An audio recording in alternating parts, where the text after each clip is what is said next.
Hi, everyone. Today on the Writing Gym podcast, we're talking about creativity in your writing with Lisa Murray. You're going to walk away with specific tips on what to do when you're experiencing a block in your creativity, as well as some amazing tips on how to develop a strong work ethic. Check out the worksheet in the show notes at www.writing-gym.com/creativity. Welcome to the Writing Gym podcast. We're here to pump up your writing. And now your host, Andy Brixey, personal trainer at the Writing Gym. Hi, I'm Andy, personal trainer at the Writing Gym. Welcome to Legless with Lisa Murray. I'm excited to introduce you to this week's guest, but first, a word from our sponsor, the Writing Gym. Are you tired of feeling like your writing is not good enough?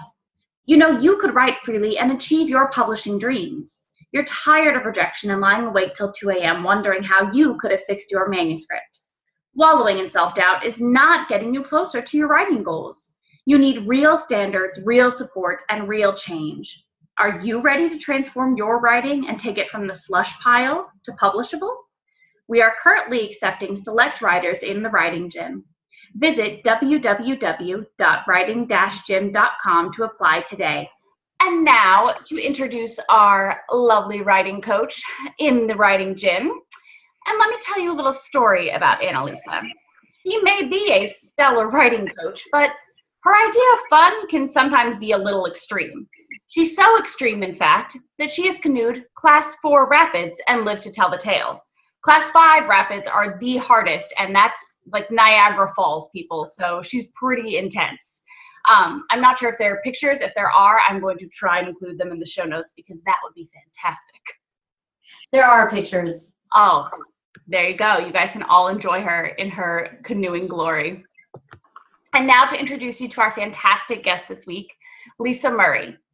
Lisa is a creative strategist, a creation catalyst, and business generator. She can contribute to your ideas and projects in unexpected and unconventional ways, including putting words to the energies you are aware of. Ask Lisa the questions that run through your head about the how and the what of creating your ideas or your business. She has magical ways of unraveling the confusion and the creative blocks, enabling you to create with clarity, ease, and joy. She is the founder of Creativity Lab, has an MBA in entrepreneurship and leadership, and is an Access Consciousness certified facilitator. Her new book, Stop Waiting, Start Creating, launched in 2016. Welcome, Lisa. Hi, how are you today? So my first question is, you call yourself a creation catalyst. Can you just sort of introduce to our listeners what that means? Yeah, well, one of my real gifts is actually, so a catalyst is something that when you add it to something else, it allows it to go boom, basically, right? And so literally when you add me to things, just by who I am, it's not even necessarily anything specific that I do, although that can come into it as well. Literally things go boom. So people come and just talk to me and then they go away and everything has changed for them. I've sat next to insane people on buses and they've walked away not mumbling to themselves anymore. So I have this real energy and it's just who I be. And literally in that, things change for people without even having to have a conversation about it. And also things get sparked for people, and sometimes there is conversations and sometimes it's just straight out, just hanging out and magic happens. Oh, I love that. I am so excited to talk to you about creativity today because, of course, for writers, tapping into that creativity, some days it comes easy and some days it does not. And so I'm really interested in your top tricks for getting into the creative zone. Can you talk a little bit more about how you work with people and what you do for people who feel stuck? Yeah. Okay. So usually for me, if someone comes to me and they're stuck, I will ask them a question. Because usually when they talk about being stuck, there's a particular energy there. And literally what I do is I just tap into that energy and go, okay, so what's going on for you? And something comes up and then I ask them some questions and usually we get unstuck very, very quickly. Now, as an example of that, if you are stuck, one really fun question to ask yourself is, if I wasn't stuck, what would I choose? Okay, because for most of us, we get stuck in the thing of, oh my gosh, I'm stuck, and that's the only thing you can see. But if you actually go to the thing of, okay, well, what if I wasn't stuck? What if this is just something else? Then what would I choose right now? And for me, one of the fastest ways to get into a creative space is to play. Literally to just go and do something that's really fun and joyful, nothing to do with whatever you're trying to create in most cases. So that's one way of doing it. Another thing is to connect with the earth. Because a lot of people are just very disconnected, their body's disconnected, they're not really tapped into the planet. And when you tap into the planet, it's like you can receive information from anywhere and everywhere. And so what I look at, okay, so do I just need to go to the beach or go and pat a horse or whatever it might be that will allow me to have more of a sense of who I am? Because when we're stuck, we're not really being who we truly are.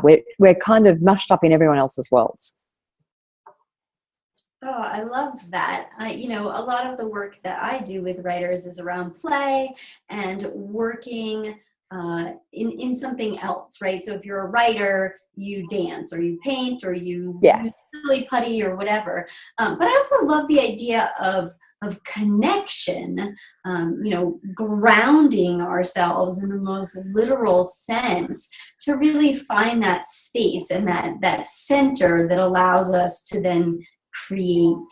I don't think I've ever heard anyone explain it quite like that. So thank you, Lisa, for that explanation. That's really fun. So tell me about some of your favorite fun activities. I'll tell you, finger painting. I've had a lot of luck with that and writers.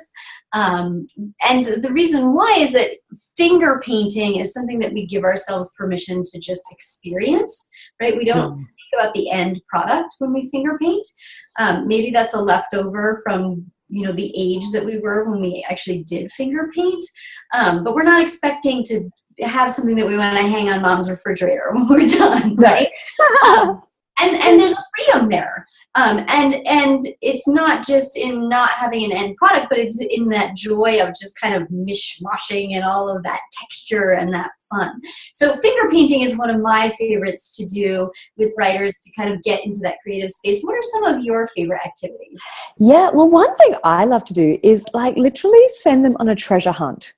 So, because one of the things is if you go and you look at your environment with totally new eyes, and, go on a treasure hunt of different things and just actually collect the things that spark your interest, that can create all sorts of then different connections that then allow the words to begin to flow.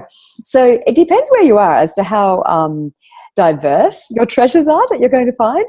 But I run them in the middle of Stockholm and all sorts, because I've done classes all over the world, and it's really interesting in the different places what people find. And usually I don't tell them to find specific things. I like to actually send them out with a question. And that question varies depending on the group and the energy that's up in the group. But it's if you were seeking the answer to this question, whatever the question is that's relevant to you right now, then, what could you find? And so it's actually a very what would I say, undefined treasure hunt in a lot of ways. But it literally is this energy of playing with it and exploring, well, what could I find if I wasn't looking for anything specific? Because I think so often as writers, we're always trying to find the right word or the right bit of the story or the right something. And this is more about going, well, what if there is no right? What if there is no wrong? What if there's just treasure that I can connect with? So that's one fun thing. But I have lots and lots and lots of fun things. Oh, I want to hang out. Let's yeah, have a lot of fun. So I'm really curious about this scavenger hunt. What might a question be? I mean, is it deep and philosophical, like the meaning of life, or is it?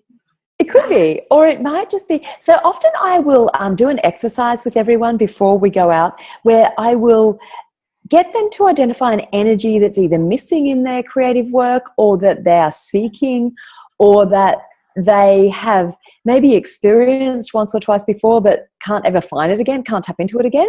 So I'll get them to sort of get the sense of that energy.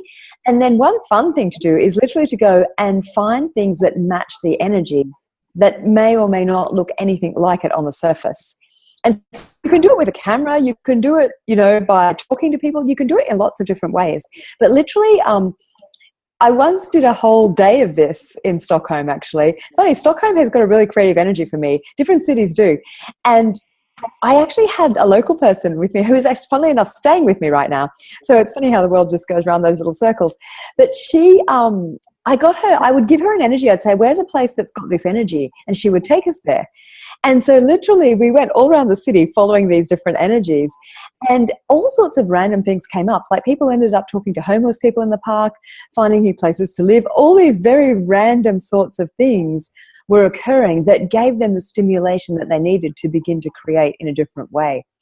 So I'm really looking for all the wildcard solutions that actually take people out of their lineological thinking and allow them to go to a new space where they can't be predictable, basically. So my questions are very random and they're different every time. Like, it's not like I have a set of questions that I ask every time. No, much more random. Oh, I love that. And one of the foci that I have in my work is around neuroscience. And so, what you're saying is really spot on as far as brain function, that anytime that we have novelty, we have fertile ground for creativity. So there's a lot of thinking that happens there. And I love how your activity really creates a situation where everything is new. Even if people live in that city or if they've traveled those streets a million times, they're going to see it through this new lens of the question or what it is that they're seeking. So I love the activity. I love the brain science. I love it all. I want to do it. Well, you can. I have a question for you, Lisa. You have all these, wild card solutions that you use, to help others. Did you approach writing your own book that way, or was it completely different? Yeah, this book, it's really funny because this is actually the second book I've written. The other one hasn't got published. And in fact, I'm going to rewrite it from scratch because I want it to be a different book now. Sometimes when you take a long time to write a book, you've changed so much that it needs to be a different book. But the Stop Waiting, Start Creating book, it came, initially, it came from a series of classes that I did in Europe, literally like taster classes. And I just looked at all the different questions people asked me. And that sort of put together maybe 60 or 70% of it. And because I have I've been running events and courses for years, so I have a lot of different ways of going about things. So that was the sort of the core of it. And then literally I was just like looking at, well, what else would I like to put in there? And, that information came from all sorts of different things. It would come from random conversations with people. Like I will get inspiration from a street sign. Literally anything in my world is creative fodder. So sometimes it came from conversations. Sometimes it came from just walking around cities that I don't know that well. Sometimes it would come from I went on a road trip to, that was a different one actually. That's for the next book. Yeah, but last year I went on a road trip to Paris with a couple of friends, and literally just all the different things that we saw in Paris provided me a whole lot of inspiration for one of the next books that's coming. So for me, there's no one defined process. That's what I'm going to say to you. I'm literally like, what's going to work today in this moment now? And sometimes it is like shutting myself away and not having any stimulation as well.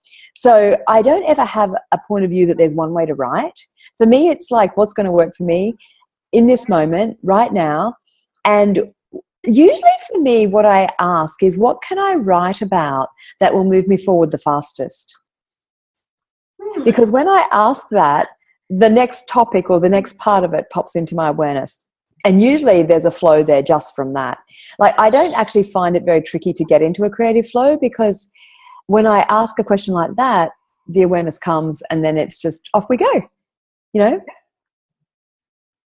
Oh, I love that. And I'm so curious about how that comes together for you. Can you talk a little bit more about your writing process, from the moment that you sit down in front of your computer or your notebook, however it works? What does that look like for you? I write. Literally, when I choose to write, I write. And I know that sounds funny. And now sometimes I will distract myself with various things, but mostly if I'm like, okay, I'm going to write now, then I just write. And it can be 5 minutes, it can be half an hour, it can be 3 hours. I don't have a point of view about the time I write for. I'm very much about, okay, while the energy's there, while it's flowing, I will keep writing. And so one thing I do though is I include my body in the energy. So for me, I write in all sorts of different places, like in my house, at local cafes, even at the beach. Sometimes I will handwrite, sometimes I will computer write. It really depends on what I'm desiring to write, because you get different information if you handwrite to if you write on your computer, basically. And so for me, it's literally like, I would check in with my body and go, okay, well, where do you want to do writing today? And it usually gives me a picture, actually. I'm really quite visual. So literally it gives me a picture. And sometimes I have to go for a walk to get to where it's going. Other times it's straight out, it's down the road, or it's, next to the pool or whatever.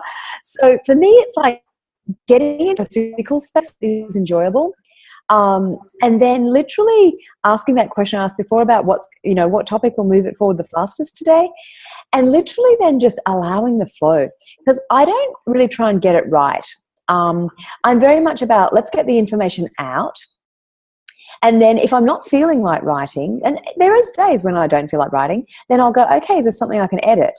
Because mostly I like to write things once. I don't like editing very much.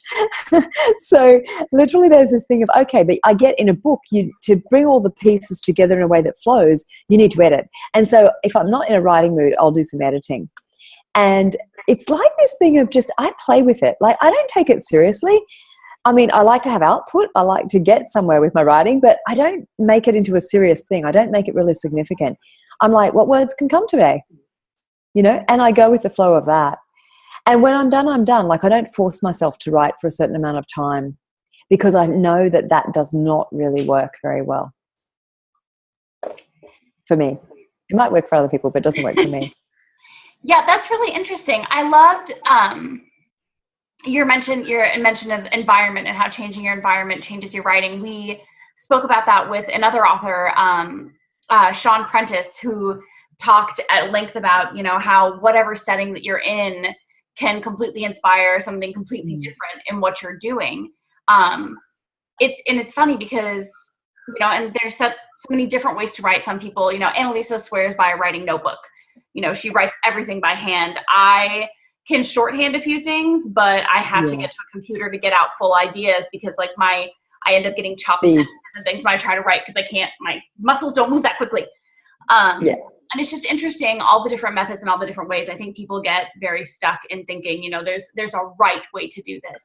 Mm-hmm. And I think that, someone like you and someone like Annalisa, people who approach things from different directions and ask those different questions to inspire people differently make writing so much more fun and exciting. Yeah, absolutely. Because, for me, like, why would you write if it's not fun and exciting for you? Because for me, writing is literally a space of being. It's a thing where you're just like, you're being you and you're expressing you in words, in whatever way that is. And when I say expressing you, even if it's fiction, you're still expressing you in some element, some essence, And even if it's like to show people the weird, wild stuff that's, in your universe. So I think it's really important to actually go, well, who am I today? Like, literally, who am I today? And what can I express today? What would like to be expressed through me? Because when you play with that and you have that fun energy to it, it really creates a lot more ease. And the other thing I'm going to say here actually is, the one thing I don't do when I'm writing is judge my writing. Because a lot of people are really like, oh my God, it's not that great, it's this, it's that, oh, it's terrible. Like, I had a client earlier in the week and she sent me like a couple of blog posts that she'd written, and as far as she'd gone, they were great. But she's like, oh no, English is my second language, I'm not a good writer. And I'm like, no, you're fine. And so there's this thing where people judge themselves so much. And literally, if you read writing where the writer has not judged it, and you read writing where the writer has judged it a lot, you can energetically sense the difference. And so what I always suggest to people is, you just got to put all those judgments aside in the beginning and just allow yourself to write for the pleasure of it. Even if it's for your work, write for the pleasure of it, because that enables a whole different expression of your ideas and of you in the world. That's absolutely right. There's a certain sense of play that should happen in the creativity that is the first draft process. Yeah. I'm with you. Yeah. Yeah. Well, I actually have it through all drafts. Like, because I really don't have a point of view that anything should definitely be in the book or definitely not be in the book. And so I'm literally like, oh, well, we'll play with it and see what shows up, you know. And, you know, I mean, the saying of, you know, murder your darlings or kill your darlings or whatever it is, it's literally like that for me is the greatest gift, because it's like nothing has to be precious. Nothing has to be special. And if you actually then just allow things to flow out, the book will show you what it wants to be. That is true. Wow. I can't even follow that one up. You don't have to. Question for you, though. I'm really appreciating your openness that you approach the creativity, the creative process, and the writing process with, you know, we've had other writers come on and talk about how writing is a job and writing is a discipline. How do you sort of balance those two ideas of the play and creativity? And also, I mean, if we want to get our books done and get them out into the world, with it, there's just like attaching our bottom to the chair and getting it done. So what is that balance like for you? Yeah, so for me, when I choose, like when I go, okay, this book is going to be out, like for Stop Waiting, Start Creating, I knew I was going to Europe and there was a gap of like one day when I landed in Amsterdam when I could launch the book. A gap of one day. It sounds great, doesn't it? So literally, I was like, I'm going to have that book ready for launching on that day. And I literally just did what it took. So for me, I will put a lot of energy in at an appropriate time. Now, I write very quickly, so I'm maybe different to some other writers who maybe take longer, but I'm a really fast writer. And so for me, when I decide to finish something, it gets finished in a few days. And like even the rewrite of the second book, or the first, I never know whether to call it the first book or the second book, because it's actually the first written book, but the second published book. So whatever it's going to be. But you know, that book is about burnout and brilliance. And it's really interesting because now that I'm really clear about what I want in it, my sense is that I will rewrite it from start to finish in about 10 days because I have a lot of material there already. And so my target is, okay, I'm going to find myself a block of time and get it done. So I do it different depending on the books. You know, Stop Waiting, Start Creating, I wrote a lot of it on planes and trains and buses while I was traveling 2 years ago. And that was just a really easy way for me to do it because I'll go, okay, I'm on this train for 40 minutes. How much can I write? And so for me, it's about incorporating it into your life rather than actually making it into something where you're suffering. I don't actually believe in suffering. I don't believe in creating something that's not joyful. And, you know, if you don't want to edit your book, give it to someone else to edit. You know, like I had a lineup of people wanting to edit my books, which is awesome. And so literally when I'm done with it and I'm just really bored and over with it, I just give it to someone else and say, tell me what you think. You know, having that co-creative process can be very helpful, I think, when you're at the deadline stage and where you're really, and I actually don't look at it as a deadline either. Because you know the original meaning of deadline? What is it? Well, it came from, I think maybe in the UK, that I would have to check, but where the prisons, so there was like the prison walls, but there was another line inside the prison walls that if you crossed that line, they would shoot you. It was the deadline. So that's the energetic meaning of that word. So it's not a fun word. And so a lot of people would have an awareness of that in different ways. And so if you're trying to get yourself through a deadline, you also got kind of that energy sitting in there. Because I do believe that the energies of words are very, you know, have an effect on us. And so literally, it's like I don't ever look at it as a deadline. I look at it as a creation space or a bliss line or whatever, but I will not call it a deadline for that reason. So for me, it's like, okay, yeah, that's what I'm choosing to do. And I literally just look at the priority of it. Like, you know, for me, I've got always a lot of projects going on, usually 30 or 40 different projects. And some of them can have months in between their next playtimes, but I'm literally allowing them to show me when the moment is for them, when the time is for them that they are going to actually be able to move forward the fastest. And so that thing of just literally saying, yep, okay, I'm just going to sit here and do it. But I make it fun for me. I will get my favorite snacks in, or I will go to my favorite cafe where they'll wait on me hand and foot, or whatever it might be. I will still make it fun for me. I just don't believe in a full stop, you know, and I know a lot of writers do and a lot of creative people do, and that's just not part of my reality. Right. That's the stereotype, right? The suffering artist. Yeah. Yeah. And I'm like, no, if it's not fun, I'm not doing it. And, you know, like what we talked about earlier about using different other creative things to get to where you need to go. Recently, I spent about 10 days painting when I should have been writing and I should have been doing other things. And every time I'd say to my body, what do you want to do? It's like painting. I'm like, really? But literally that painting created the entire branding for my new website. It created all of these different things that I had been trying to get to for ages that weren't working. So sometimes you've got to look at, well, what can this create? If you follow the energy of what's available to you, what can it create? You know, and I did not expect to put the Stop Waiting, Start Creating book out before the other one, but it was just so clear that was where the energy was, and so I did it. And it's this space of being willing to go with what's available to you as well. I love the idea of calling a deadline a bliss line. You said that like you like grazed over it like it wasn't a big deal. Like All right. I was like, bliss line sounds a lot more pleasant. I'm gonna start using that. And I love the point that you made about editing your work, because I think that's something that as writers we're so self-critical. You know, you're your own worst critic. You read stuff and you say, oh God, that was terrible. I'm not showing it to anyone. I hate everything and I'm throwing it away. And I think it's so easy to just throw projects away and not pick them back up because you get so disappointed and upset. And I think that's something, you know, I've seen Annalisa when we were at the Writer's Digest conference this past summer. You know, one of the things she did was look at people's first 5 pages and get them prepped to go meet with an agent and just edit through their work. And, you know, stuff that, you know, you look at this every single day when you're working on a project, you read it and you read it and you read it. So you become so used to it and you don't see the brilliance. You don't see how good it is. And sometimes a meeting with somebody outside of that, you know, just saying, this is exactly what you need to fix. This is what's great. Do this, and it's great. You're fantastic. Now move along. And having that outside editor, you know, makes the biggest difference in your work, I think. Yeah.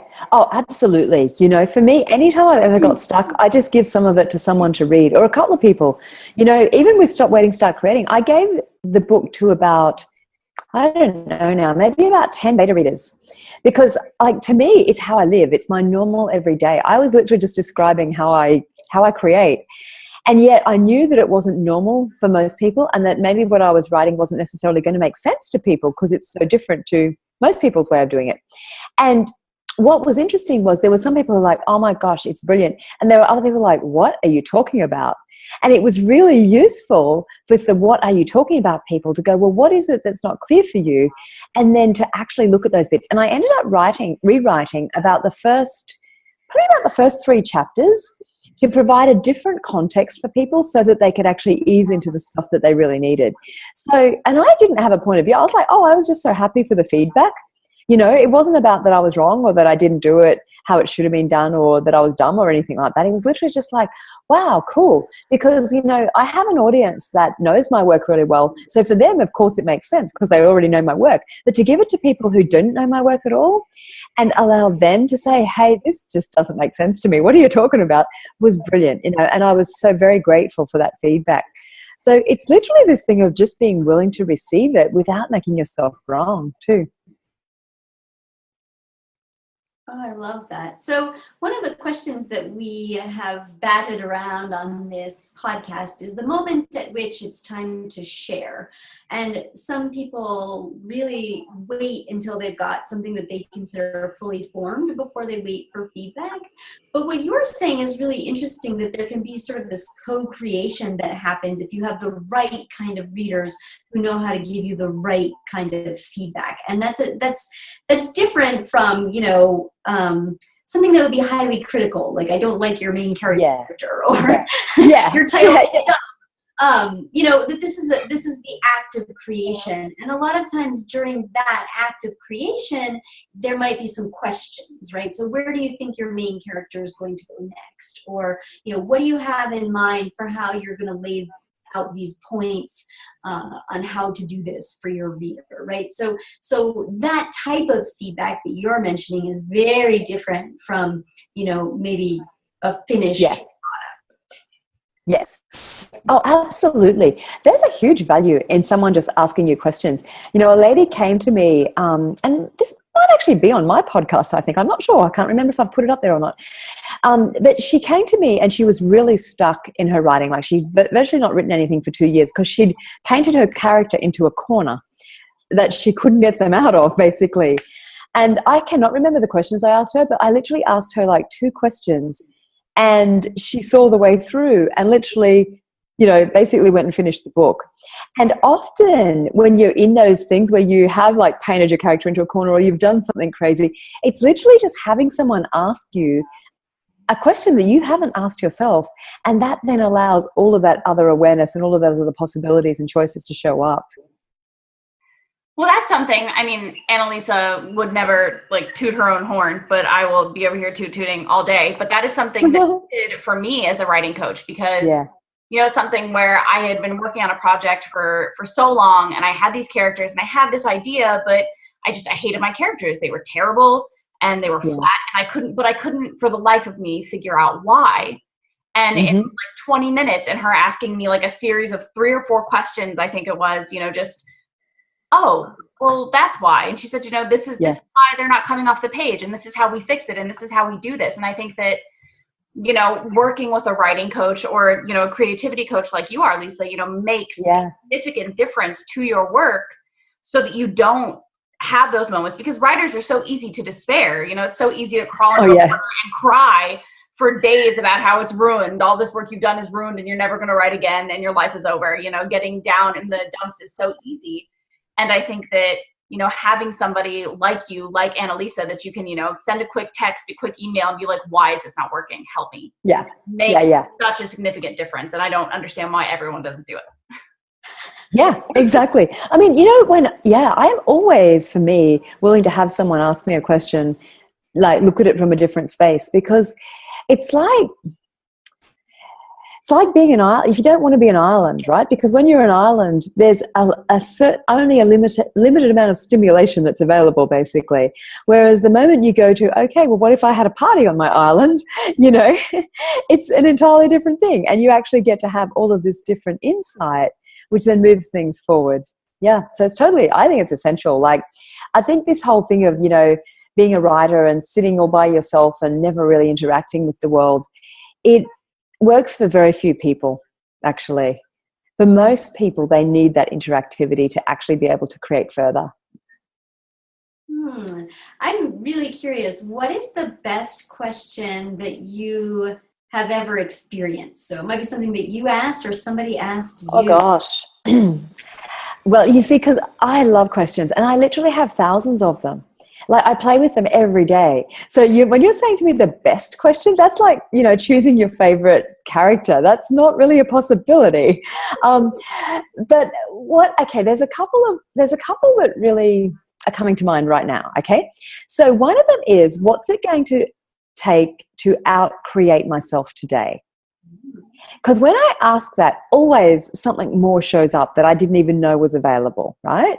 So that one is a really fun one. And I actually asked that every day for about 18 months, and amazing things would show up in my world. Amazing things. And partially to do with my creations and my writing, and partially to do with my business, and all sorts of different things. You know, random people that I would meet, all sorts of crazy things showed up. So that's a really fun question. And if you want to expand it, you can actually ask, what will it take to out-create everyone I admire? Because then you actually sort of expand it way out. And literally, if you want to go even further, you can go, well, what's it going to take to out-create the world today? And that it's just fun, because the out-creation is just, what is there beyond what I've got now? That's really what out-creation is. So I play with that a lot. Like, I love to just play with it as a question. And the other one that is often really useful is like, what am I aware of that I don't think I'm aware of, that if I would be aware of it, would change everything? Because like asking that, it's like it almost twists your brain. You can't think through it. And so therefore, you have to actually go to your awareness, to your intuition, rather than actually trying to think it. And usually, and with these questions, like, I don't go looking for an answer. I literally allow the information to show up, you know? And whether I'm stuck in my writing or it's going really well, another really fun question is, how does it get better than this? Because for most of the time we're looking at, oh my gosh, this thing's wrong, that thing's wrong, how terrible that is, oh God, why did I do that? You know, all this sort of stuff. Whereas if you go to, well, how does it get better than this? You're asking the universe to show you, okay, how does it get better than this? What else is possible here that I haven't seen yet, that I haven't been aware of yet? And I find that often will just, you know, open a little tiny crack somewhere that actually gets you somewhere, takes you somewhere else that you're trying to go. So there are 3. I mean, I literally have thousands. On my website, actually, if people want to find them, I think if you go to creativitylab.tv/questions, there is actually a whole list. And they're probably a little bit more to do with business, but you can adapt them, play with them. And they're just questions that will allow you to expand your awareness of what actually is available to you that you haven't seen yet. Because it's kind of like, you know, well, you would know from a neuroscience point of view, you get stuck in your habits and your grooves and your tracks. And the questions are a way of like leaping out of those tracks and actually, you know, broadbanding what's available to you and how you might actually look at what you're creating. Oh, I love that. We'll make sure to put a link to that page in the show notes so people can check out those questions. And I would love to hear from people how they work and what happens. I'm fascinated by this idea of questions. So thank you for opening that up to me. Cool. And also to the writers who are listening. Yeah, thank you. Yeah, well, you know, it's a thing I use a lot in my work, and because it doesn't then mean you're telling someone how they should be as well. You know, like I don't really believe in telling someone, well, you should do it like this. I might say, well, have you thought of doing this or have you tried that? But I won't say you should do it a certain way because we're all different and we all have our little nuances and our peculiarities that actually mean we have a particular way of creating. You know, a lot of people want me to define my creative process so that they could just copy it as if it will work for them. And I always say to them, you know, yeah, I can tell you about it. I'm happy to. And you have your own, you know, and unless you go seeking that and find that, you will never create as easily as you could. Yes, and that's a fabulous point with great implications for who we are as writers. I think for a lot of writers, there's an imitation stage, and that's a great phase to go through, but you have to find your own process and what works for you to be a successful writer. Yeah, indeed. Indeed you do. Yeah. So Lisa, the big final question, which it'll probably be hard to narrow down, but you've given such fantastic little nuggets of advice all throughout this, is if you could give one piece of advice to aspiring writers, what would it be? Well, the obvious answer is to say write, right? You don't get far if you don't write. Well, actually, and probably really following on from that, what I would say is if you've only got 3 words, write down those 3 words. If you've only got 3 lines or 3 minutes, write those 3 lines, use those 3 minutes. Like for me, I find a lot of just random stuff that goes through my head. If there's something in it that I feel like, oh yeah, that could be useful sometime. I've got one Scrivener document that is literally just like random jotting downs of all sorts of different things. And then when I'm stuck, I go and actually sort of have a bit of a troll through there and see what there is that would spark something. So my point of view is even if you think you don't have time to write, you've always got a minute or 2. There's always a possibility.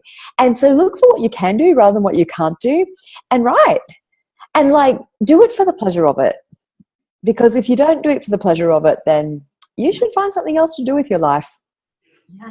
Yeah. Those are great ending words, I think. Yeah. I agree. I mean, my favorite one is, I love the comment of something we haven't come across that is like the making little notes and things, like don't ever think that anything that you think about won't ever be useful. I think that our listeners will really find that really interesting and very helpful. Cool. And for our listeners, I want to thank Annalisa for more of her great writing advice. Annalisa is the resident writing coach in the Writing Gym. She helps writers start, finish, and bring to publication writing in all genres, and she's pretty much the best at what she does, as you can see from all the ways I tooted her horn in this podcast. To find all the information about Lisa, you can join her for her adventures in creating via www.businessalchemylab.com, www.creativitylab.tv, and www.stopwaiting.startcreating.com. And we will put direct links in the show notes to all of these websites. There's information on the sites about Lisa's events, retreats, coaching, and her online classes. You can find her on Twitter at Creative Thrival. As always, everyone look in the show notes, and I promise you there will be fantastic links to everything. If you love the Writing Gym podcast, we'd love to have you join us in the Writing Gym. Look, I know some of you have been hesitating about joining the Writing Gym, but we're not going to make you wear spandex or laugh when you twirl left when we twirl right. We're here to help you become the writers and publishers that publishers are looking for, to be that breakthrough author who rises above the slush pile. The modules in the Writing Gym are like years of MFA work, plus all the conferences you didn't attend and your own personal coach.